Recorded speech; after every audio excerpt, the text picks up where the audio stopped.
Hey there, my name is Chris Acton with Acting Creative, and this is A Handwoven Experience. In today's episode, I'm going to give you 5 facts about shadow weave. Have you heard of shadow weave? It's a little mysterious, I must admit. So I thought it was time that we did a little dive into the world of shadow weave.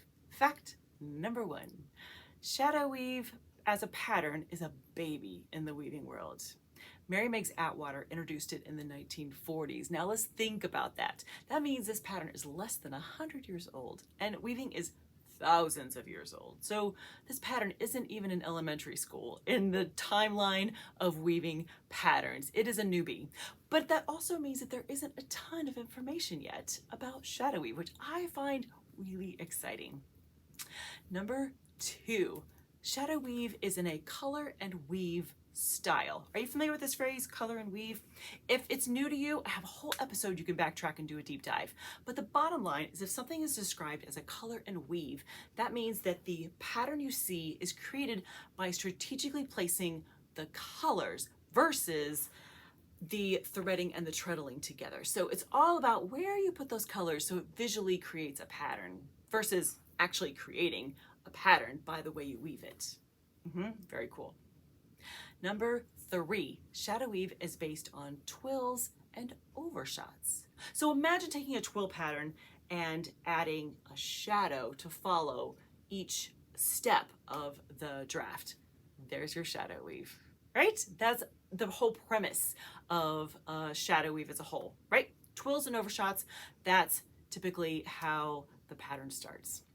Number 4, to create shadow weave, you need to have a dark and a light in both the warp and the weft. So think log cabin. Do you know log cabin? Log cabin is a 2-shaft pattern. But imagine if you took log cabin and boosted it. If you put it on steroids and instead of being for 2 shafts, it was 4 shafts or 8 shafts or more, there's your shadow weave. But log cabin is a good point of reference for shadow weave for us, as far as like if you're going to distill it down, right? Number 5, for shadow weave, the shadow is the light one, which seems counterintuitive, right? Because I think if I'm standing in the sun, my shadow is dark. So the shadow should be dark. But in weaving land, for shadow weave, the light one is the shadow, right? That creates that kind of real dimensional effect to the fabric. So just think backwards that the shadow is going to be light. All right, now I've got an example for us of shadow weave so you can see some of the effects that you can create using this very special pattern.